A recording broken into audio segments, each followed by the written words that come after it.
सप्रेम जय महाराष्ट्र. महाराष्ट्रभरातून शिवसेना एक वादळ या माध्यमाला पाहणाऱ्या तुम्हा तमाम प्रेक्षकांना, सर्व शिवसैनिकांना माझा अनिश गाढवेचा मानाचा जय महाराष्ट्र.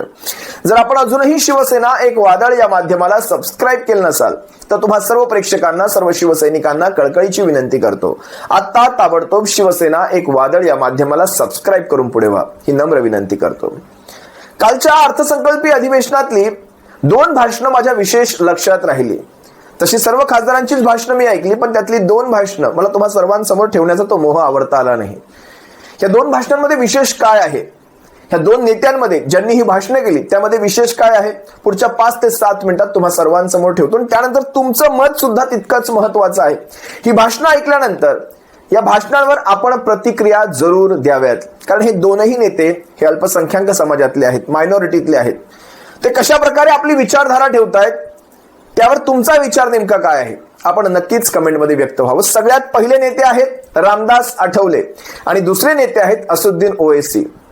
आता असदुद्दीन ओवैसी त्यांचा MIM पक्ष याच्याशी कायम आपलं शिवसेनेचं विळ्या भोपळ्याचं नातं राहिलेलं आहे.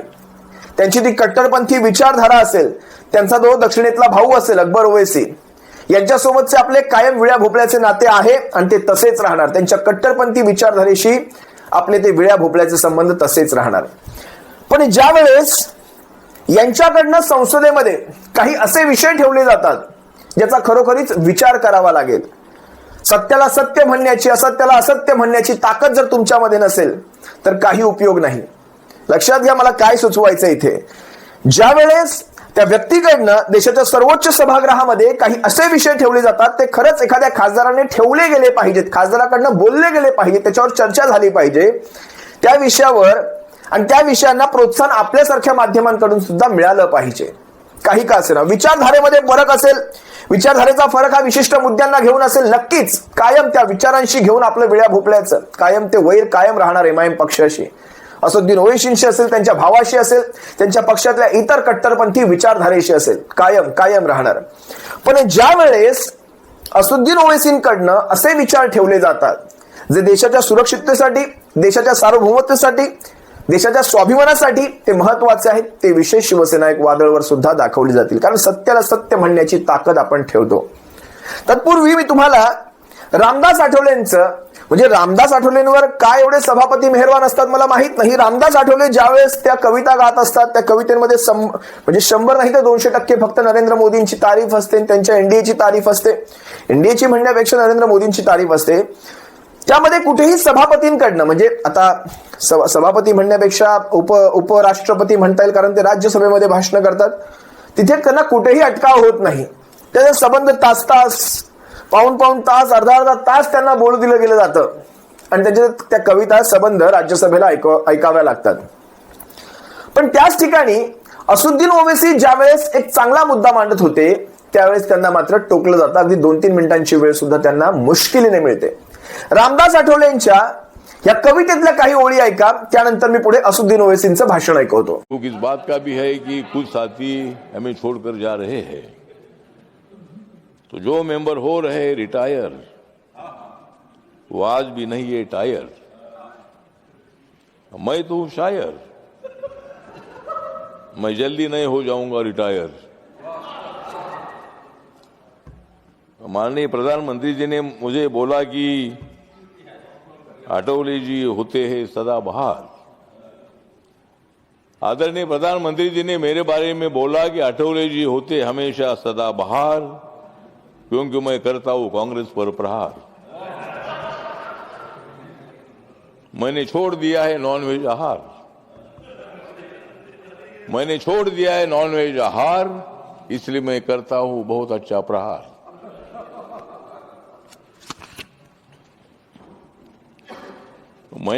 आता रामदास आठवलेंचे हे जबरदस्ती, जोर जबरदस्ती केलेले हे यमक साधण्याचे प्रयत्न उभ्या देशाने ऐकले. उभ्या देशात रामदास आठवले प्रसिद्ध आहेत. आता चांगल्या वाईट हा सर्वस्वी तुमचा अधिकार आहे ठरवायचा, म्हणजे ही प्रसिद्धी चांगली आहे की वाईट आहे, काय आहे, मी याच्यावर काहीच भाष्य करत नाही. पण आता मी तुम्हाला ओवैसींचं कालच्याच अधिवेशनातलं, संसदेच्या अर्थसंकल्पीय अधिवेशनातलं ते भाषण ऐकवतो, ज्यामध्ये ओवेसींनी एखाद्या खासदाराने, एखाद्या सुशिक्षित खासदाराने कसे प्रश्न ठेवले गेले पाहिजेत हे स्पष्टपणे तिथे मांडले. जरा पहा. शुक्रिया, आपने बोलने का मौका दिया. शायर ने अच्छा कहा, बड़ी देर कर दी मेहरबान आते आते. मैं आपके जरिए से वजीर दाखिला से अपील करूंगा कि मुझे खामखा बदनाम किया जाता है कि मैं बी टीम हूं, तो आप अपने तरफ से 5 मिनट मुझे दे दीजिए. कुछ तो दिया नहीं आप तक, तो वक्त दे दीजिए अपना खाली बोलने के लिए, ताकि मैं आपके खिलाफ बोल सकूं, ताकि इल्जाम हमेशा के लिए सही या झूठ साबित हो जाए. तो सर, हमारे देश में सेपरेशन ऑफ पावर्स है.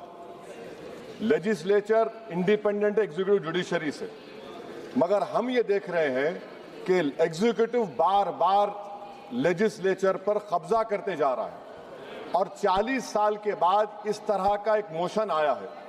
तो एग्जीक्यूटिव को चाहिए कि वो मुहासबा करें कि आखिर क्या वजह है. We have a marauding executive sir, which wants to overpower and take over the legislature and reduce it to cipher.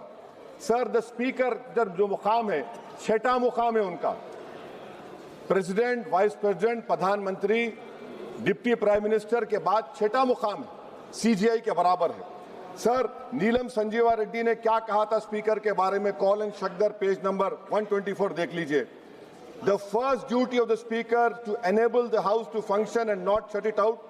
The house is paramount, not the speaker who can claim no inherent right to override or bypass the house or to arrogate to himself powers and functions which belongs to the house. यही नीलम संजीवा रेड्डी थे. उस chair पर बैठने के बाद उन्हें Congress party से इस्तीफा दिया. यही नीलम संजीवा रेड्डी थे जिनके दौर में बैठे स्पीकर अपोजिशन ने कभी वॉकआउट नहीं किया. यह स्पीकर होता है सर. और आप जानते हैं कि मौलांकर को बाबा पार्लियामेंट कहा नेहरू ने, और यही मौलांकर ने नेहरू को कहा था कि खबरदार ऑर्डिनेंस जारी मत करना. यही मौलांकर ने कहा था कि पार्लियामेंट को अगर कामयाब होना है तो एग्जीक्यूटिव से उसको आजाद रहना पड़ेगा. हकीकत यह है कि आज के दौर में उसके बरक्स काम हो रहा है. आजादी कम होते जा रही है लेजिस्लेचर की. नेहरू ने क्या कहा था मैं नहीं कहना चाह रहा लंबा चौड़ा. सोमनाथ चटर्जी ने इसी कुर्सी पर बैठकर सुप्रीम कोर्ट की नोटिस को नकारा और कहा कि सुप्रीम कोर्ट को कोई अख्तियार नहीं है लोकसभा के अंदरूनी प्रोसीडिंग में मदाखलत करने का. सोमनाथ ने कहा था आर्टिकल 105, 122.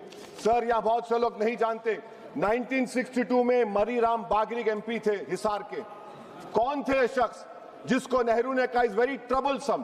कौन था मरी राम बागरी जिसको 7 दिन के लिए डिसरप्शन पर सस्पेंड कर दिया गया, 30 दिन के लिए स्पीकर ने बैन कर दिया. नेहरू के घर पर जाकर प्रोटेस्ट किया, पुलिस ने एफआईआर दर्ज किया, पुलिस अरेस्ट करने आई, और ये बागरी साहब हुकुम सिंह स्पीकर के पास आकर के मुझे अरेस्ट से बचा लीजिए. स्पीकर ने कहा कि पार्लियामेंट के उस ग्राउंड में जाकर रह जाओ. बागरी साहब ने टेंट लगाया, वहां पर अरेस्ट नहीं कर सकी पुलिस. 65 में पार्लियामेंट से बाहर निकले, पुलिस ने अरेस्ट कर लिया. और इन आंखों ने वो नजारा भी देखा कि ये सुप्रीम पार्लियामेंट में 2016 में एक आर्मी के टैंक को लाकर उसकी तोप को पार्लियामेंट के बिल्डिंग के सामने खड़ा कर दिया गया. ये लेजिस्लेचर की तौहीन नहीं तो क्या है मुझे बताइए सर. स्पीकर के कान नहीं होते, स्पीकर की आंखें नहीं होती हैं. स्पीकर आंख से देखता है तो लेजिस्लेशन की आंख से देखता है. स्पीकर अगर अपनी कान से सुनता है तो लेजिस्लेचर के कान से सुनता है. Sir, I must say sir, we are members of the free parliament. We are not bonded laborers of any political party over here, sir. Let me also tell you, sir, a muted parliament is as much danger to parliament democracy as executive authoritarianism, which is present reality. Sir, Speaker is answerable to us. The government is answerable to all of us. That is the law which has been put forward, sir. Sir, may I take this opportunity to say, I will give an example of how executive is interfering. The media knows that this government is going to bring in this session a bill on women reservation. We don't know. This house does not know. What is the dignity of this house? Please tell me, sir. So this clearly shows that executive works in a secret and deceitful manner to decrease the glory of this august house. Sir, may I tell you that Article 98 of the... Sir, please, sir, allow me, sir. 5 minute दिए हूँ minister. दिए sir वो आप sir एक बी team sir सुन लीजिए. Article 98 sir article 98, the house shall have a separate secretariat. You have a separate secretariat. Where is the sovereignty of the house? Sir, I have been a member of 2004 to 2024. I have never seen this house work for 70 days. Sir, Article 93 mandatory as deputy speaker बनाना. हम एक motion move करने वाले हैं कल. मैं चंद्रशेखर और राजकुमार road, Pappu Yadav आएंगे नहीं मालूम, ताकि बेनीवाल को डिप्टी स्पीकर बनाया जाए. सर, आप देखिए, executive feels happy with panel of chairmen. What is the panel of chairmen? It is a creation of speaker under Rule 9. And you don't have voting right also. What about this? I'm concluding, sir. Sir, I'm concluding, please, sir. Sir, I'm concluding. Sir, इस ऐवान की बदबख्ती है, सुन तो लीजिए, sir. अरे दिल की तकलीफ बयान कर रहा हूँ, सुन तो लीजिए. सर, आप बुजुर्ग हैं. बुजुर्ग नहीं सुन तो इस ऐवान की तकलीफ ये है. इस ऐवान की तकलीफ ये कि एनडीए में लीडर ऑफ द हाउस है, एनडीए के लीडर है, एलओपी है. सिर्फ अपने नैरो ब्लॉक के हम कहां जाएंगे, काले बस्ते में गिर जाएंगे. सुनिए सर, हमको नहीं पूछा गया साइन करते वक्त. एलओपी कहते अपोजिशन यूनिटी के नाम पे हम गुलाम बन जाएंगे क्या? नहीं बनेंगे गुलाम. वाइस प्रेसिडेंट का इलेक्शन आपने नहीं पूछा हमको. हमारे सीएम बोले तो अच्छा रहा कि उनको हमने काम किया. तो इसी पर एक शायर ने कहा था एलओपी के ऊपर कि तेरी नजर में मेरी कदर कुछ भी नहीं, मेरी कदर इनसे पूछ जिन्हें हासिल नहीं हूं मैं. सर, मैं गांधी के इस सेइंग पर खत्म करता हूं कि if you are right, you know it, speak your mind. Even if you are minority vote, the truth is still the truth. I am in a minority one, sir, but I'll speak the truth. The truth is Parliament has been treated with disdain by the ruling party. It has been treated with neglect by the opposition parties. And I conclude by saying that whatever is written in the Constitution is sacrosanct and sanctimonious. What I tried to raise in the point of order exactly this. And my reservation to this motion of removal is that it doesn't address the malice. It only is attacking the symptom of the fountainhead, that is executive. Chandrashekhar ji, I wish I offer my best wishes to Om Birla. I hope that Asaduddin Owaisi यांनी हा जो मुद्दा मांडला ह्याच्यात काय चुकीचं मांडलं, तुम्ही मला खरंच कमेंटमध्ये सांगावं. त्यांच्याविषयी इतर मुद्द्यांवर आपला असला वैचारिक मतभेद हा एका बाजूला, पण त्यांनी हे जे मांडलेले मुद्दे आहेत याच्यात जर तुम्हाला काही चुकीचं वाटत असेल तर नक्कीच कमेंटमध्ये व्यक्त व्हावं. तुर्तास तुम्हा सर्वांची रजा घेतो. सप्रेम जय महाराष्ट्र बाळासाहेबांच्या शिवसैनिकांनो. काळजी घ्या.